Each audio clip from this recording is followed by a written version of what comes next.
Today marks the beginning of a new chapter where we extend our support to Emily and Sharon. This announcement was made by my husband, Matthew, with a note of triumph in his voice during a phone conversation. I found myself speechless, caught off guard by Matthew's sudden pronouncement. It was as if Matthew's world revolved solely around Emily and Sharon, leaving me feeling overlooked and questioning the value of our marriage. In response, I mustered a cheerful tone to inform him that their packages had arrived and mentioned my recent move to a new place, a statement that left Matthew momentarily speechless. I am Elizabeth, a 45-year-old sales professional working for a leading firm. Despite the challenges and demands from clients, I find my job fulfilling and have built long-standing relationships with many of them. My life outside work is quiet, often spending weekends at home, with Matthew being my closest family. My parents have passed away, and while my in-laws live nearby, our interactions are minimal and infrequent. Matthew enjoys dining out, frequently inviting his sister Emily and her daughter Sharon to join him. Initially, this preference for spending time with them over me stirred discontent on my part. But over time, I've come to understand Matthew's deep-seated reasons for his actions. Emily and Sharon's life hasn't been easy, living in a cramped, dilapidated apartment following the failure of my father-in-law's business. Matthew's gratitude towards Emily stems from her financial support during his education, which enabled him to complete college despite the hardships. Upon learning the full extent of their situation and Matthew's indebtedness to Emily, my perspective shifted. I chose to embrace understanding and ceased my complaints, recognizing Matthew's desire to give back to his sister and niece.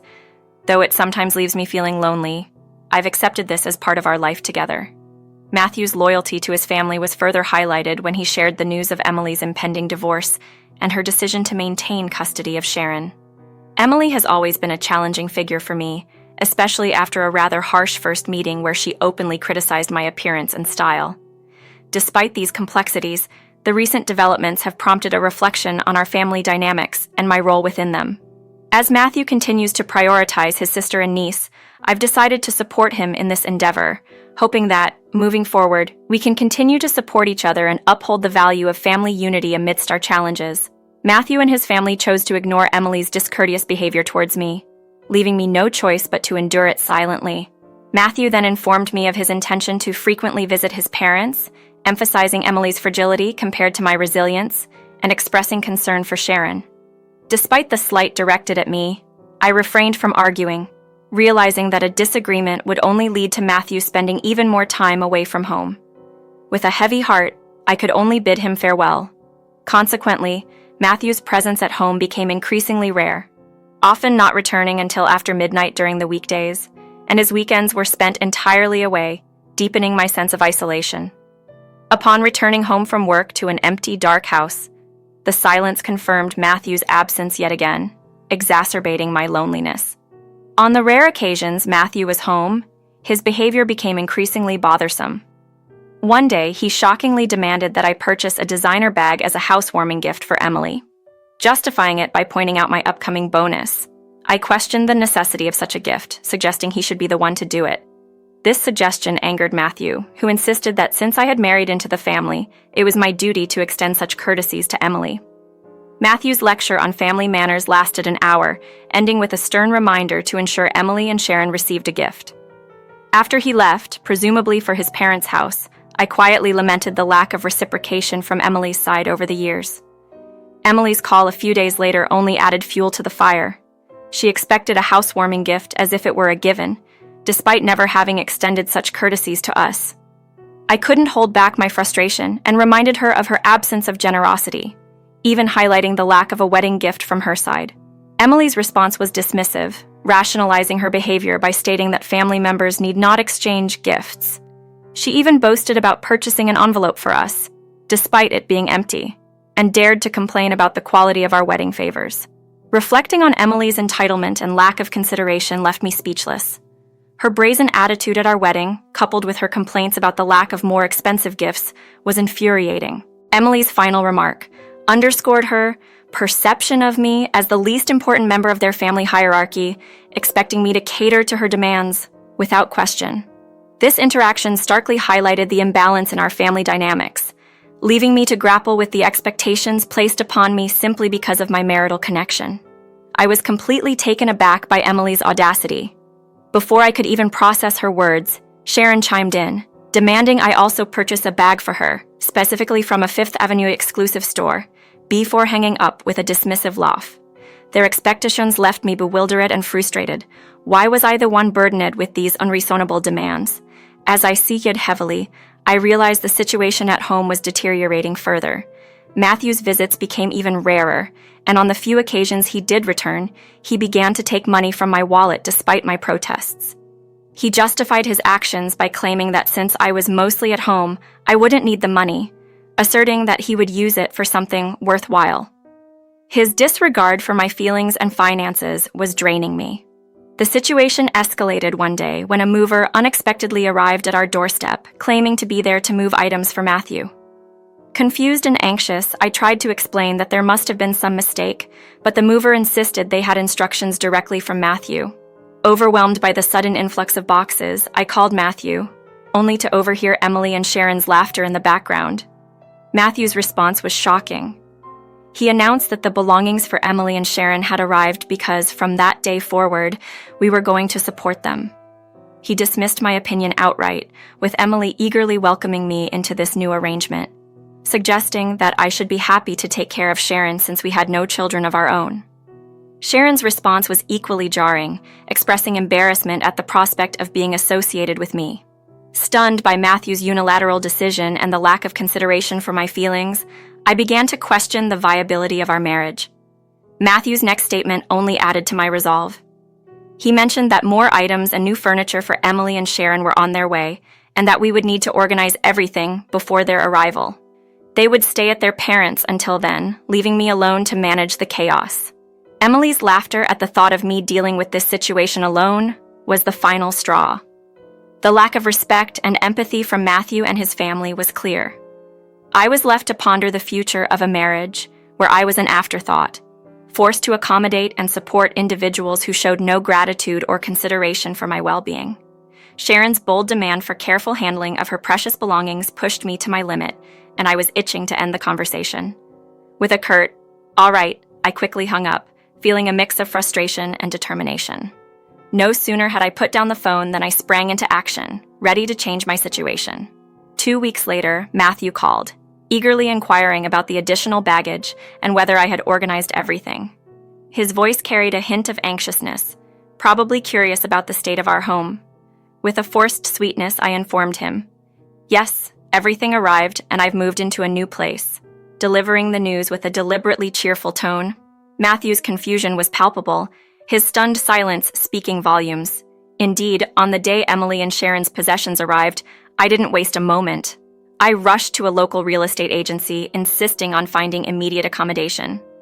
Despite initial hesitations due to typical move-in procedures and renovations, persistence paid off. I was introduced to a women-only shared residence, featuring secure entry, shared amenities, and included utilities, making it immediately habitable. Cleaning service and furnished rooms made it even more appealing. Upon viewing the last available room, I decided on the spot. It was perfect. Matthew's reaction over the phone was one of shock and disbelief. He couldn't grasp the idea of me moving out, insisting that as a married couple, my actions were absurd and demanding an immediate apology and return. Emily and Sharon's panic and anger in the background only added to the chaos. Matthew, attempting to assert control, threatened me with the consequences of a divorce, insinuating that I would struggle to find someone else due to my age and appearance. Their cruel taunts were meant to demean me, but they only solidified my resolve. In a twist, I confronted Matthew with knowledge of his affair, catching him completely off guard. His flustered response confirmed my suspicions, and it was clear he had underestimated me. Despite his betrayal and their collective disrespect, I stood my ground, reminding them of the strength and independence they had overlooked. My decision to move out wasn't just about escaping their toxicity. It was about reclaiming my dignity and starting anew, free from the constraints of their selfish demands and unkind judgments. I informed Matthew that I had enlisted the services of a private investigator, given his frequent absences, suspecting he might be involved in an affair. My intuition proved correct, as the investigation concluded swiftly within 5 days, revealing Matthew's daily rendezvous with his mistress after work. The times he claimed to be dining out with Emily and Sharon were merely a cover for his days off. The investigator had managed to capture numerous photos of Matthew and his mistress, showcasing their intimacy. I couldn't help but reveal this with a mix of amusement and disbelief. The evidence collected painted a clear picture of Matthew's deceit, where the funds he had been extracting from my wallet were likely funding his escapades. With photographic proof in hand, I resolved to divorce Matthew, intending to seek alimony from him and possibly from his mistress as well. I confidently informed Matthew of my plans, including the dispatch of a certified letter to both him and his mistress at their workplace, ensuring their affair would become public knowledge.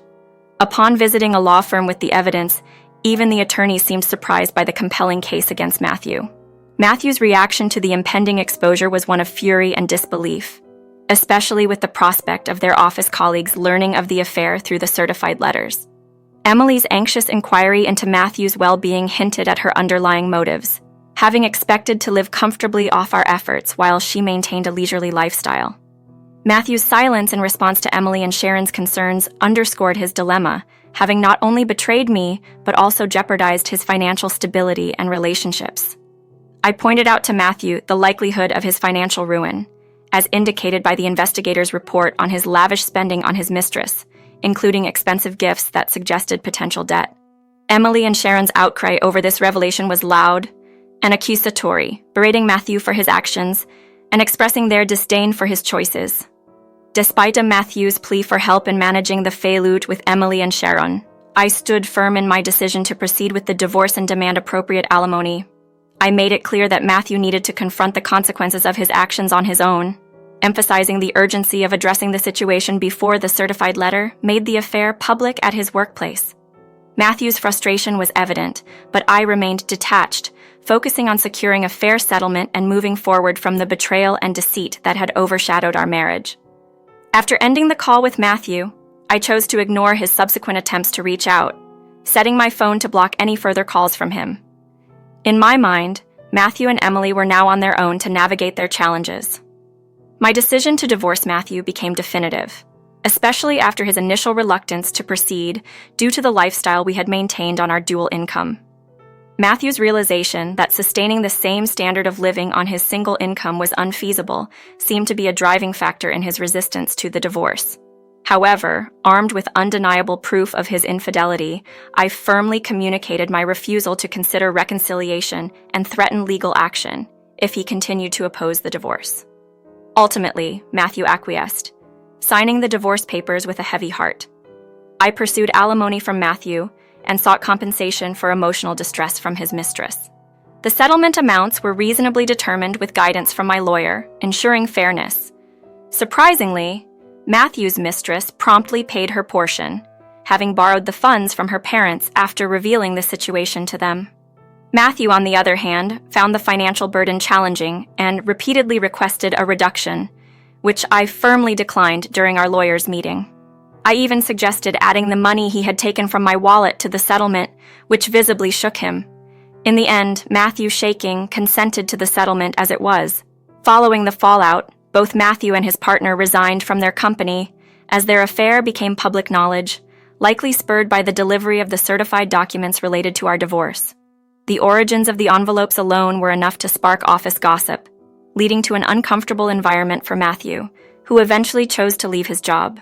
Now, Matthew struggles to find stable employment due to his age, and is left to manage his living expenses, alimony payments, ongoing mortgage obligations, and the debts incurred from his affair through temporary day labor. Occasionally, messages from Matthew reach me, through our lawyer, filled with regret and pleas for reconciliation. He admits his wrongdoing and expresses how difficult life has become, wishing he had foreseen the consequences of his actions. Despite these messages, my path forward remains unchanged, focused on rebuilding and moving on from a chapter that, while painful, has ultimately led to newfound independence and strength. Matthew, overwhelmed with regret, broke down in tears in front of the lawyer, lamenting how he should have treated me better. His realization came too late, and now he found himself in a dire situation, a predicament shared by Emily and Sharon, who were living with him. Despite Matthew's financial ruin, I had moved on, blocking his number to sever ties. Unexpectedly, a call from Emily slipped through, her number unblocked, prompting me to hesitantly answer. Emily's plea for help was immediate. She and Sharon were struggling alongside Matthew, facing the imminent cutoff of their utilities and a lack of food. Her voice was weary, the desperation clear, yet my decision was firm. I had no obligation to rescue them from their self-inflicted hardships. I suggested Emily find employment, reminding her of her ability to work. Sharon's interjection, labeling me harshly for not offering support despite my financial stability, was audacious. She even demanded that I take them in, a notion I found absurd. I clarified with finality that my divorce from Matthew made them strangers to me, and I wanted no further contact. Sharon's response was a mix of anger and entitlement, but I remained resolute, ending the call and promptly blocking Emily's number, determined to permanently disconnect from their chaos. Their subsequent struggles, while unfortunate, were consequences of their own choices. I had embarked on a new chapter, moving out of the shared housing, not out of necessity, but to welcome a new companion into my life, a dog I met at an adoption event. This dog, unlike the others, seemed to choose me, its gaze locking onto mine in a moment filled with destiny. After multiple visits and a growing bond, I adopted the dog, necessitating a move to a pet-friendly apartment. Dogs offer loyalty and joy that human relationships sometimes fail to provide. My new home is filled with the unconditional love of my dog, who eagerly responds to my call. Despite the challenges life may throw at us, I am no longer facing them alone. Together with my dog, I look forward to a future of mutual support and forward momentum, leaving the past and its turmoil behind.